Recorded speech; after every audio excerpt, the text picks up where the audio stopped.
So, welcome to Five Star Conversations, where we talk with hoteliers making an impact on the industry. And today I have the pleasure of talking with Barry Robinson, who's the President and Managing Director of International Operations for Travel and Leisure Co.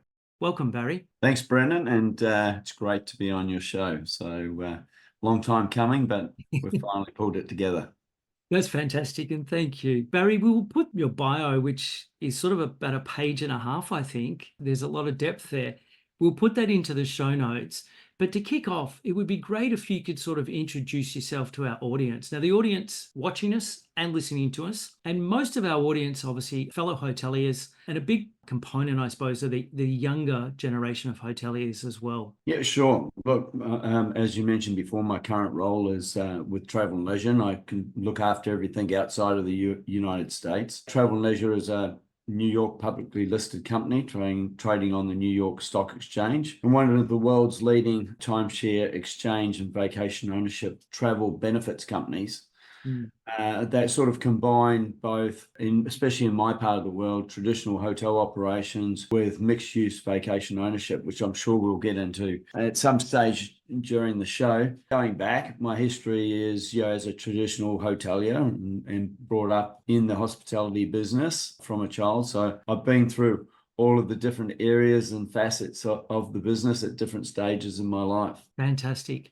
And just on your background, Barry, a question I always like to ask is, did you choose hospitality or did it choose you? And we talked about this a little bit off camera because I think it was as a 7 or 8 year old, your family sold their furniture business and got into hospitality. So probably whether you wanted to or not, you were roped into the family business. And then later on, you didn't defer, but I think you left the hospitality degree and started your own business for 7 or 8 years and then came back. Did you choose hospitality in the end? Look, I think it was all, let me just call hospitality. Service was always installed into me from a very young age, whether that's with my parents' furniture factory or then migrating into the hospitality business, into hotels and motels and motor inns. And even when I ventured out into the transport business for a period of time, still, to be better than the next person, you need to be able to deliver a certain level of service. Yeah. So I think, if I sum it up, I've always been in the service sector.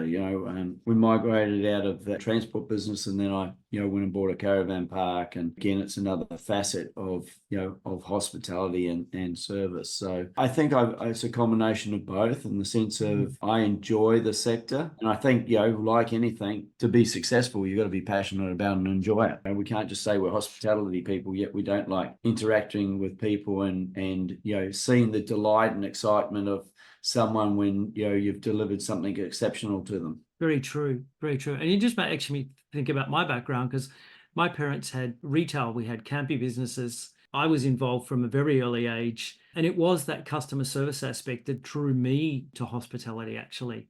Yeah. So obviously, after your transport business, you got back into hotels, and I think you were working with CDL. Yeah, well, in the early days, it was Quality Hotels New Zealand Limited, which was partly owned by a Hawaiian group, who sold then to CDL. Yep. The development group, and they still own it today, that portfolio in New Zealand, which has been rebranded to Copthorne and Millennium. Yep. And obviously a number of properties in Singapore as well. A number of properties globally they have. Yes, very true, very true. And I believe you moved from there to Jakarta to open a Choice franchise property. Yeah, it was the first Choice Clarion Hotel in Indonesia. It was my first Asian experience. I mean, and second really international experience. In those days, the only country I'd really traveled to outside of New Zealand was Australia. And obviously I worked over in Australia as well, studied there for a period of time. So it was a real eye-opener as sort of, I think, mid-20s, landing in Indonesia, a dynamic, most stage third world country, and we can talk about that transition from a third world country to a first world country, but very much a third world country in those days, Muslim orientated. So from a cultural experience, there was a lot of learnings for me. Yeah, very interesting. As you said, that was during the Suharto period, so there were riots, I think, at one point in time, and you decided to stay on, but but sent the family home. Yeah, so I'm not sure whether that's, if I wound the clock back, was that sensible or not? It's certainly interesting. I mean, that was in the, late 90s, 97, 98, I think it was when the Suharto overthrow took place. And, it was interesting to see the dynamic shift in, culturally in such a mass population and the uprising creating that change. And I suppose from a safety perspective, it probably wasn't the smartest decision, but it was good to show the support to my local team, local staff there. And I love Indonesia now. I have some personal investments over there, and I love the culture and environment. And I think it's a dynamic country with multiple different dialects, really rich in mineral resources. And so, I'm fascinated with the growth and the future growth of Indonesia and what the government's got planned over there to enhance tourism and some of the natural assets they have over there. Interesting. And we, during AHIS, it was listed as, one of those sort of hotspots in the sector at the moment. So, yeah, it's interesting. So after Indonesia, I believe that you had a couple of years in China, and you thought that after Indonesia, it may have been a little bit easier, but I think it was just as culturally challenging, wasn't it? It was still. Yeah. That was actually, that was before. So I had a gap. I entered Indonesia in the early 90s, then shifted to China, and ended up in northern China in a place called Changchun, which is in the Jilin province up towards Harbin. It gets down to minus 34 degrees. Some of the audience would have seen, over time, normally around Christmas time, on CNN News, they'll have the Harbin Ice Festival where they transform the whole city and they create a new city out of ice. So really unique. But it was even more unique when I was up there in probably, I think it was about 94. So Wow. Tiananmen Square had happened not that far before. There was still pretty prevalent around communism, and there wasn't a lot of cars. People were riding push bikes. Guest houses were more common than hotels. So the domestic population, if they traveled, they'll travel and stay in a guest house.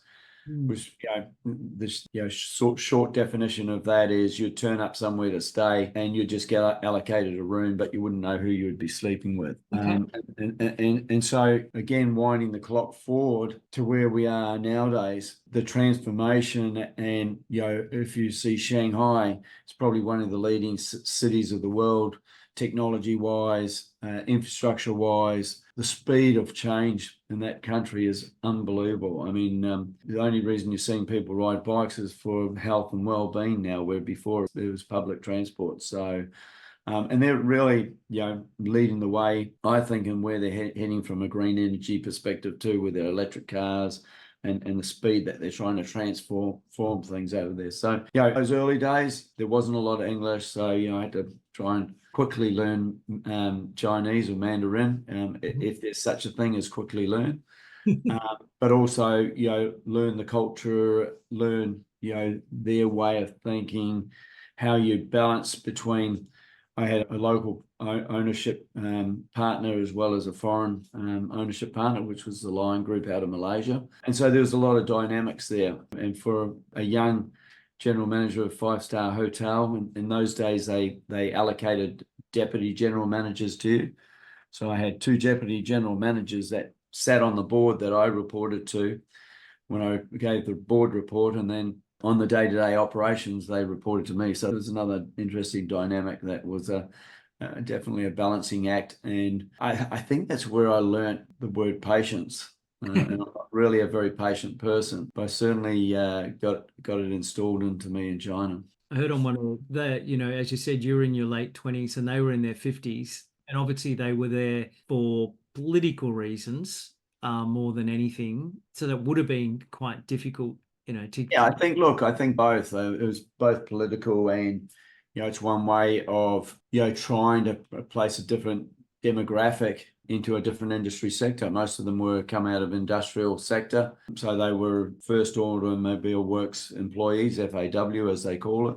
And, you know, I remember, so this was a new hotel opening that we took, I think it was close to 400 people away to an ex-communist camp where they stayed for a couple of weeks, and we're teaching people basic skills, even how to serve appropriately in a Chinese restaurant. In China, people would know that, but they didn't. So there was definitely a lot of moving parts, and a lot different to opening up just a normal hotel nowadays. That's amazing. And then from China, was it to? We went back to Indonesia, Yeah, to Semarang, and that's when the Suharto overthrow took place, and where they were, the SOS came in and were evacuating most foreigners out of the country at that stage. So it's a bit like a movie, where they're saying, "Hey, you're on your own if you're staying there.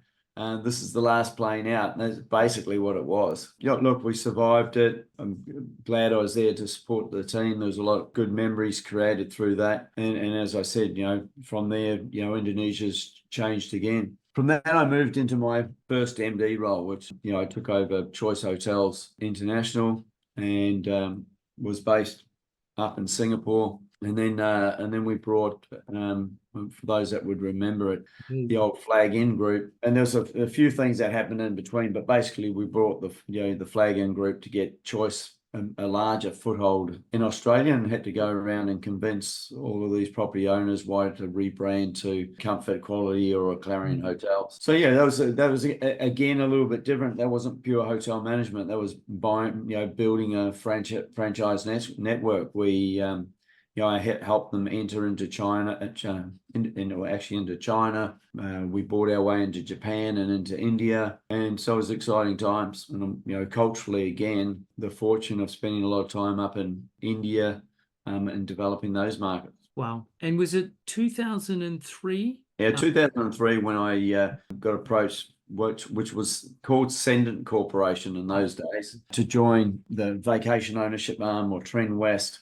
Yep. Was the brand in those early days. And Sendent was a Fortune 100 company that owned Avis and Budget rental cars, a portfolio of hotels, including the Ramada brands, distribution companies, and so on. So yeah, that was an interesting time. I mean, I think when I was first approached about did I want to come in and take over a timeshare company in Australia, I think my immediate answer, I know my immediate answer was no. Why would I do that? And I knew the recruiter, and so she took another run at me 3 weeks later and said, "Look, I really think you need to, sit down and just have a look at the opportunity and what it is, because I think it suits, your personality, your background." And then I started to do my own due diligence, and what I established, reasonably quickly, was it had a lot of attributes that I'd missed along the way, whether I was at Swiss Hotel managing properties or Choice Hotels doing franchising. What this gave me is a little bit more control of the destiny.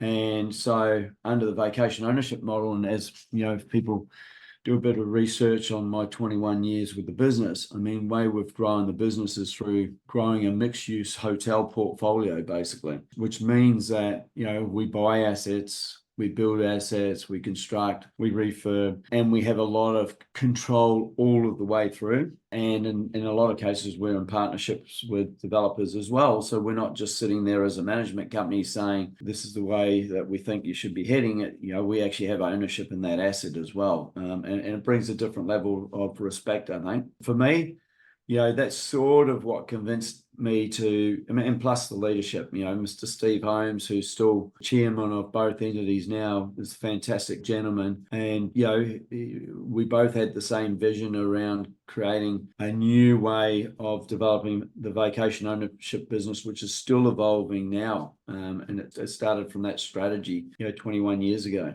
It's amazing. Am I correct in, as you said, because of the fact that you own it, you're probably refurbishing your properties more frequently than a traditional owner? So you end up with as a guest, there's a better product, or as a vacation club member, you have a better level of product available to as well. Yeah, well, all of the levies and contributions and rentals that go back into the pool, we don't make profit out of that. That goes back into ensuring that the properties are run properly, that refurbishment plans are done on a 5-year and 7-year cycle. They're always kept up to a certain level of standard, and as things change, kept up to modernisation. And they can be difficult. When you've got properties like Fiji, which is just over 200 condominiums that runs 96% occupancy, and you're trying not to displace people. But I think, over the years, we've developed a different category of product too, from traditionally being 1 and 2 bedroom units to now having presidential units that are state of the art,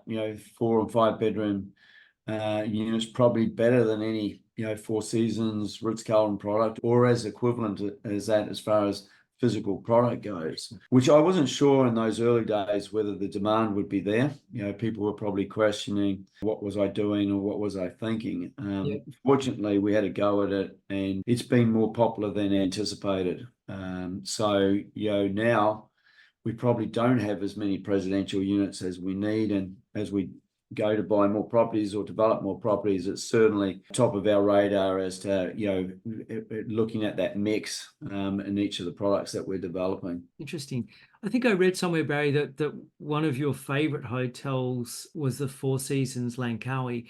Is that still the case, or you find now that the presidential suites that you've actually built? Yeah, look, I mean, it depends on, there's certain aspects that, I think we do it a little bit differently. But no, I mean, any of those brands up there deliver a great product. But, we have products that have our own private pools, and I'm TV and sound system mad. So basically, wherever you turn, there's a TV or Bose sound system or whatever it may be. And I've learned from some of those brands as well to try and create something that's, a little bit unique, and depending on the environment that it's in. Even if you go to Melbourne, I think we would be the only hotel or property in the centre of Melbourne that has a two-person bath on the balcony.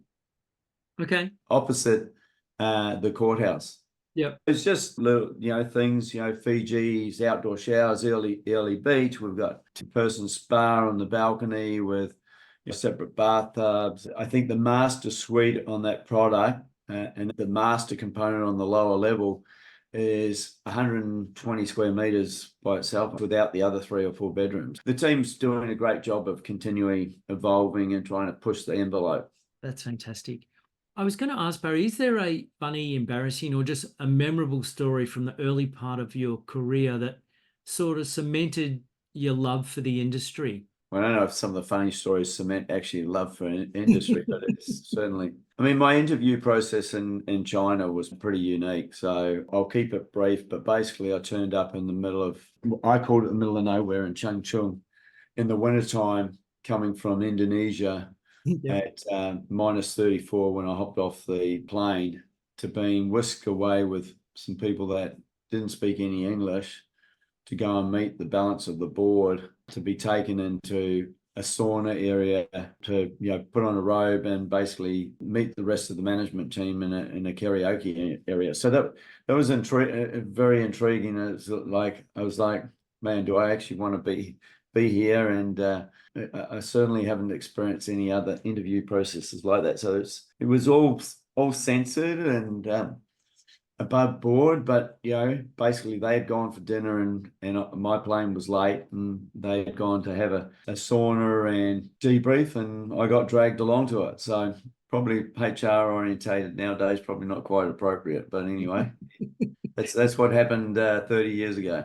That's fantastic. It would be quite surreal, actually. It definitely was. I was wondering what I was walking into, but yeah, it all turned out good. There was people there from America and Europe and all over the place. So yeah, a nice group of people, and something that if I look back, that city and town, me and the team have contributed to, transforming what was an industrial city into now a thriving hub with multiple 5-star hotels. Wow. Barry, what's a piece of advice that you were given early on in your career that sort of, I suppose, been significant, and who gave that to you? And it doesn't have to necessarily be one person. I think I've been open to all sorts of advice. I wouldn't say it was necessarily direct advice. It's probably, I'm a good listener and I can be a good mimicker to some degree. And I say mimicking in the sense of how do you take the good parts out of any conversation or event that you're at and then blend them with other things. Yeah. It's a bit like studying, right? It's not a pure copy, but it's grabbing bits of knowledge from all different places. I think the basic one, really is, from my grandfather, which is, treat others how you'd like to be treated yourself. And I think, that goes across just in life in general. That's not the sector. And I think if you resonate on that, thinking about if you put yourself in that situation, how would you feel? And try, and you don't get it right all the time, and we can all make mistakes, but generally, if you're thinking that way, I think you build a good network around you and a good team. And I've been fortunate enough to work with a lot of great people. So I think that's sound advice from your grandfather. As you said, and it's a piece of advice for life, not just for our industry, but the way you should live your life. Great. Is there something, a skill or a talent that you have that not many people would know about you? I did read that I think you said you have a fear of heights, so you decided to go and Yeah. get your pilot's license. Yeah, that's one way I've heard things front on. So I actually nearly gave up on that too, because my first solo, I nearly crashed the plane, but managed to survive. And I came down, and those that have flown before, or even if you haven't, you'll see planes. And when you're in a light, Cessna 150, you get a strong crosswind, and that can sweep you off the runway unless you know what you're doing. And when you've only done 10 hours doing your first solo, probably not what you wanted. But this crosswind came in, and fortunately instincts kicked in, and my instructor had always said, hey, worst case scenario, just put the throttle on and take off and go around, which I did. But as I was going around, I was wishing I could drop a ladder out and have someone else climb up and land it. So they said, toughen up, buttercup, figure out how you land it. And I did that, and basically drove back to the terminal and jumped out of it. I was supposed to do more, and sort of went home and was going to throw the towel in, but regrouped the next day and got back into it. And if you have the time, it's a wonderful thing to do. It's things have changed nowadays, and my license isn't current, but maybe it's something I'll get into in retirement. So Isn't that interesting? Barry, before the show, I asked Chris if there was a favorite saying you've got, and he said basically, just get it done is something that you say. So we've popped this on a t-shirt here. I will get that t-shirt sent to you. fantastic. We I think sometimes, and I'll explain where that came from. I mean, sometimes we try and complicate things too much. Yep. And, we can spend all this time on planning. I think, plans are good and they have their place. But at the end of the day, sometimes you just need to get it done and not blame people or blame systems or processes or whatever. We're in a dynamic industry, but it is pretty simple. I mean, people want to turn up at a place, have some great service, a friendly face, check in with, depending on the situation, have a great experience or something unique about your trip. I think as human beings, we're all about memories. Those are the things that we're going to take to the grave. We're the people to create it. So we're, if you like creating memories and unique experiences, then I think hospitality is for you. Yeah, that's a good point. On that note, is there an emerging trend in the industry that excites you? Well, look, our industry continues to change. I mean, there's tools out there, whether it's AI or apps that are used like HandyGo apps and so on, to help with language barriers and so on. So some of those things are good, but some of them also can create more work. Even though the world's closed off again a little bit after COVID. If you look at prior to COVID, we were all talking about globalization and the smoothness and ease and inexpensiveness of global travel. Now that's had a bit of a damper with some of the wars and some of the other things that are going on at present. Yep. But hopefully that sorts itself out over time and we become again more global in our travel. I think people are enjoying travel, whether it's domestic or international. I think people are looking for uniqueness, and uniqueness can come in all different forms and fashions and at all different levels. It doesn't mean you have to have a 5-star uniqueness, the camping experience or, the eco wilderness experience, whatever it may be. So I'm seeing, it was interesting. I was in Milan last year, and I mean, it's a bit comical. There's a group of people standing outside of the cathedral wearing virtual reality glasses. Okay. So they weren't able to go inside, but they had these glasses on, walking in this little area sector. I presume, because I didn't actually go over to it, that it was giving the inside as if they're walking inside the cathedral. So I'm not sure where that's going to land and how that will affect things. It's hard to get it right all the time, but if you remember the Jetson family, in those days when we were kids watching that, I mean, we'd never imagine that someone would be flying around in a little spaceship or a person flying individually or doing the things that they were doing. I mean, half of those things you see in those cartoons back in those days are coming to reality. The Yes. James Bond movies about, talking on your watch or your shoe phone, they're all real. So there's perhaps some visionary people that have cartoonized it or put it into movies and didn't really realize what they were actually developing. It's interesting. Talking about that virtually, I've got a friend who's very much into AI, and I don't know if you've seen that movie, Her, where who was the key actor, but literally he has a relationship with his operating system. Yeah. So he will be traveling somewhere and he just holds up his phone and it's like, ChatGPT, what am I looking at? And uses the camera lens and just say, oh, this is the, such and such. And he walks around his office all day chatting with ChatGPT, and the staff don't know whether he's chatting with a person or an AI. But it is interesting how things have progressed, as you said. You picked up on the Jetsons. Rosie was the name of that robot housekeeper, and there is a company in the US that have developed a robot for hotels named Rosie, after Rosie from the Jetsons. So, and we are getting there with some of that technology. I think. Yeah, I mean, as I said, good and bad, and it certainly puts the limelight on service and standards and cleanliness when people have taking a video, a picture, or whatever. So you actually get real time reports on products before, where maybe 15 years ago, someone would write in a complaint with the handwritten letter, and then you'd write back and apologize. Now it's out to millions of people. So, you need to make sure that you don't have too many of those complaints. Exactly. On that note, I suppose touching on a technology question, I mean, as we're saying, technology's changed dramatically over the years. I mean, when you're at William Anglis and when I was at hotel school, computers were just being introduced and we were initially taught on the Whitney system. What has been one of your biggest learnings from a technology perspective? Well, how much it costs and how much money you can waste going down the wrong rabbit hole. Right. And also, I think trying to figure out how you keep ahead of the game, because as soon as, I mean, we're doing some app developments at the moment, websites and so on, and I think the team's doing a great job.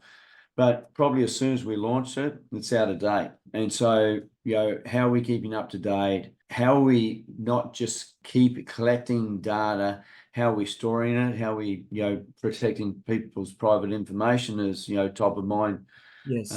now, and collecting or gathering the right information that's useful, not information just for the sake of collecting information is a key thing, and something that's going to be additive to those people's experiences either now or into the future. So it's interesting because you wonder, some countries now, and I think, can't remember if it's South Africa, I think even India, you turn up and people want to photocopy your passport and you see them physically photocopying it on paper. I'm going, well, I wonder how that's being stored and where's it being stored and where does that end up? So that's a concern. It is a concern, and India is definitely a country. And a colleague of mine, he was actually searching on the internet in relation to an Oracle Opera problem, and he discovered an entry into a hotel server that had stored passport details. Yeah. So, And there were quite a few Australians there. He made it known to the authorities, and but yeah, it was just interesting, as you said. That is important data, and I mean, we won't go on about it, but there's a whole, self-sovereign identity, which is basically the ability for you to own your own credentials and just release them to the property short term, but then withdraw them after your stay. And there's a few hospitality people involved in that. I think that once we get there, that will be great because it will also mean that the hotel will have your most up-to-date information and you'll share it with them and then you'll take it. It will be a little bit like a physical passport that you show them and then you sort of take it back. But you're right, there are countries, when I travel in Thailand with the charity ride, they are smaller properties and they do have a photocopy of our passport. They've been given them in advance so that they can check, 60 or 70 people are in as a group. And we know that there is a requirement, obviously, to give those passport to the local authorities. Singapore's done it well. It's all, the STB has an automated system and the pre-arrival check-in solutions certified, and there's a handshake between STB and it's all done electronically and is secure. But yeah, we have a way to go, I suppose. yeah. As an industry, how do you think things might change probably in the next 5 years or 10 years? And are there suggestions on how we should prepare ourselves for that change? I think the key thing is, one, there's several key things. I mean, we're going to continue to focus on sustainability. Mm. We focus on, health and well-being and safety of people. And, how do you do that? That's from a security perspective, also from a SARS COVID type equation. I talked to our team about being ready for the unknown because, any of these events, we never saw them coming. And, to some degree, I'd like to red team, an event and see how we react to it. So it's a bit like BCP preparation, right? Are you prepared for, the tornado, cyclone, or whatever coming? So I think there can be some more better time spent on that. The sustainability and where we're going from an environment and green perspective. How do we transition these legacy properties over Yes. to a more sustainable? And that's difficult because it's not inexpensive. And so hopefully over time, as we've seen with the internet and, the way that we communicate, and whether that's with Starlink or whatever, there are new solutions coming through that become, more cost effective. So, Yeah. so I think just keeping an eye on that and being ready for those transitions would be very helpful. Yeah, that's a great point. I think sustainability is, from our planet's point of view, and obviously the impact on the bottom line is certainly critical and something that we probably do need to put a bit more focus on. To my mind, I think I look at some of our city-based hotels that still have no form of energy management in the guest rooms, which we know is actually heating and cooling guest rooms is a large component of the energy consumption. But Barry, the final question as we get ready to wrap up, to those that are either looking to enter the industry or have just entered hospitality, what advice would you give them? Well, I mean, I think I've said all along, how passionate are you about it? How much do you enjoy interacting with people? Some folks may say, oh, well, the type of role I'm going to be in is back of house. So therefore, it doesn't matter, if I don't like interacting with people. It's not just about the front facing people, because if your back of house people aren't as excited and energetic and happy about what they're doing, they're actually interacting with your front of house people as well. And that can set the scene or set the tonality. So I think the first thing is that I think, you've got to understand it doesn't matter what sector it is, hard work, persistence, stick with it. To get ahead, you've got to be better than the next person. Unfortunately, that's just what life's about. So who's going to put in the best amount of effort in will generally reap those rewards. Yep. And continue to be innovative and creative. I mean, I'm looking for people that are coming in, and I think the younger generation too are more vocal now, and I'm actually wanting that, not just to do the norm. I mean, challenge the norm, how can we do something differently? How can we, that's what's going to keep, my business alive and thriving. I get frustrated about, hey, let's, just keep on down the same track. And look, if you are an innovative company, normally that, grows your culture and your people, and you've got longer lengths of stay. You're going to attract more dynamic talent into your company. So yeah, pretty simple principles, really, I think. Hard work, dedication, focus, innovation, and enjoy what you're doing. That's great. And if I look at your career as well, and I mentioned I'd watched a couple of podcasts you'd been on, obviously putting yourself outside of your comfort zone and, taking opportunities like that first position in Jakarta. A number of people that I've interviewed in our industry have said that they took those same uncomfortable moves, and it really paid off later on because it gave them so much more experience than if they just decided to sort of stay in Australia at the current level they were at. So Well, and also I think depending again of your relationship situation, I mean, having a supportive partner is key to anyone's success. And fortunately, I've had a supportive partner throughout my career. So that's and she's been willing to live in the middle of China, Indonesia, and not necessarily always great situations. But again, to your point, even nowadays, I find it really unique when we're trying to recruit and bring people to Singapore, and they're questioning about whether they could move into an Asian country, and what's it like to live in Singapore. It's a first world country, so yeah, I definitely wouldn't be where I am without going to China and Indonesia and doing some of these things that maybe perhaps other people weren't in a position to do or didn't want to do. yeah, that's fantastic. Barry, thank you so much for your time today. It's been an absolute pleasure. Yeah, likewise, Brennan. Thank you. And hopefully there's a few useful tips there. So appreciate your time. Some